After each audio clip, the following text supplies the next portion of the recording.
A Comissão Externa de Ações contra o Coronavírus e a Presidência da Câmara promoveram nesta quinta-feira seminário para discutir os cenários e estratégias para a economia brasileira no pós-período de isolamento social. Os convidados reconheceram que a crise não será um fenômeno de curta duração e que o cenário de saída do isolamento social está vinculado ao fortalecimento do sistema de vigilância e da capacidade de testagem da população.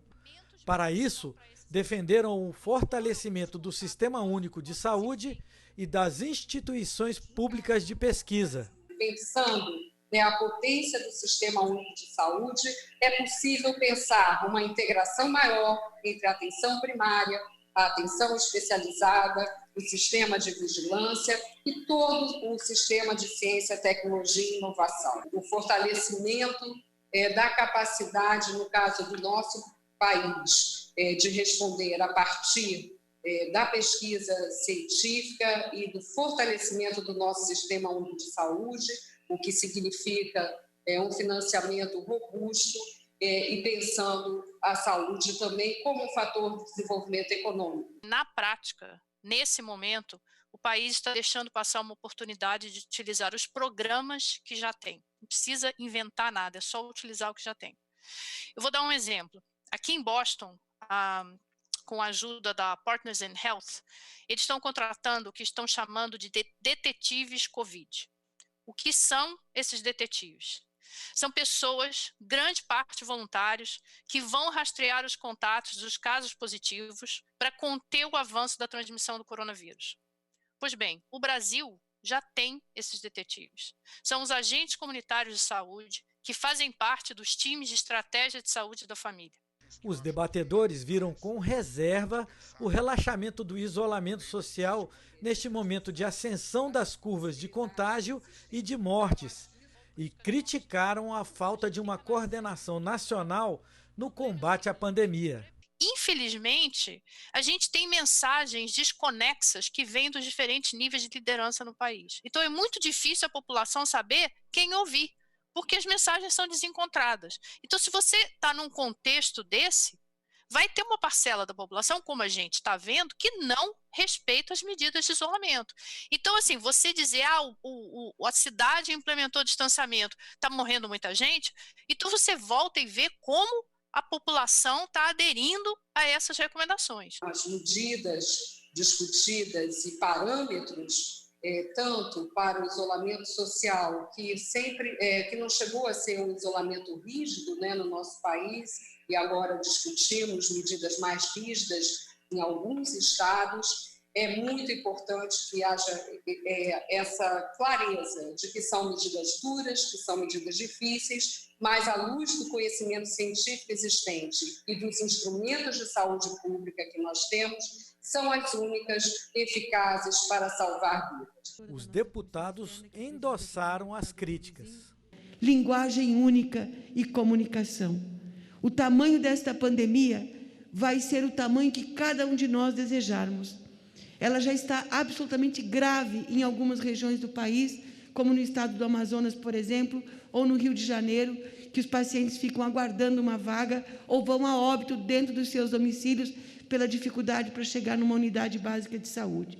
O SUS precisa ser fortalecido e nós vamos ver os vazios assistenciais mais acentuados do que nunca, porque os índices de mortalidade também vão se dar pelos vazios assistenciais. Então, uma linguagem única, ela se faz necessária e é fundamental. Manter a esperança da população brasileira que vamos sair deste momento difícil também se faz necessário. Agora, mais do que nunca, precisamos reconhecer saúde como investimento. Ou vamos sair homens e mulheres melhores deste momento, ou nós poderemos ter situações muito mais complexas. O Brasil entrou nessa pandemia partindo de premissas que estavam erradas. Premissas que nós teríamos equipamentos, que seriam os respiradores, leitos de UTI, partindo de premissas que nós teríamos recursos humanos, e nós não temos recursos humanos qualificados para atender toda a necessidade de terapia intensiva do nosso país. Partimos de premissas que nós precisávamos de novas instalações físicas e não utilizar as instalações físicas no campo dos hospitais que nós já temos no nosso país, e, principalmente, que nós conseguiríamos testar amplamente a nossa população. A nossa capacidade instalada hoje para testes PCR-RT, o que faz a Fiocruz no Brasil, mais o conjunto dos laboratórios privados, cerca de 30 mil testes. Para os especialistas, a saída do isolamento exigirá mudanças de comportamento. Eles defenderam uma campanha para orientar a população. Quando formos pensar numa retomada, nós temos que pensar, em primeiro lugar, como retomar e retomar de uma forma inteligente. E eu tenho aqui 8 itens que eu acho fundamentais para a gente pensar numa retomada, além daqueles de monitorização do momento dessa retomada. Fornecimento e uso de máscaras nos transportes coletivos e nos ambientes de trabalho. Monitoramento das condições de saúde à entrada do ambiente de trabalho e dos ambientes sociais. Implementação e verificação de medidas de higiene pessoal nos locais de trabalho, nos ambientes sociais. Garantia de distanciamento social nos ambientes de trabalho e nos ambientes sociais. Limpeza e higienização frequente desses ambientes. Testagem molecular dos sintomáticos e garantia de condições de quarentena.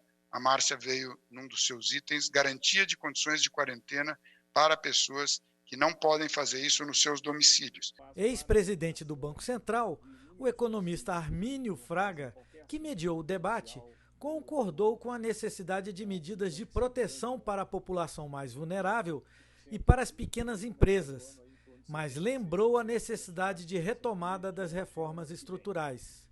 Vai ser preciso, portanto, insistir nas reformas que englobam inúmeras dimensões que, nessa casa, eu não preciso salientar, mas claramente o país precisa e deve isso aos seus cidadãos de uma reforma administrativa muito caprichada. É um tema maduro, a meu ver. Provavelmente vamos ter que revisitar o tema da Previdência, apesar da excelente reforma que foi aprovada nesta casa. E eu vejo também um espaço para a eliminação de inúmeros subsídios que não fazem qualquer sentido social ou econômico, mas que são de grande monta. Isso vem hoje num momento em que realmente não dá para ficar, num curto prazo, contando os centavos, mas dá sim para organizar para onde o dinheiro vai e também para definir prioridades. Se essa crise se alongar por mais ano e meio, nós não podemos nos iludir.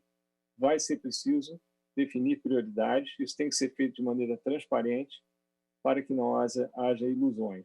O presidente Rodrigo Maia disse que a Câmara irá se debruçar sobre esses temas. A melhoria da qualidade do gasto público. A gente gasta muito, mas a gente vê a vida inteira, ano entra e ano sai, críticas permanentes sobre a qualidade do atendimento na saúde, na educação. Então, acho que esse é um grande debate que o parlamento vai precisar se debruçar. O Armínio falou da necessidade, talvez, de revisitar a questão previdenciária. Parece real. A necessidade que a reforma administrativa não trate apenas dos novos funcionários, dos futuros funcionários, com 100% de dívida, em relação à dívida PIB. É claro que as reformas vão precisar ter outro tamanho, não apenas sobre economia, mas também sobre a qualidade dos gastos públicos.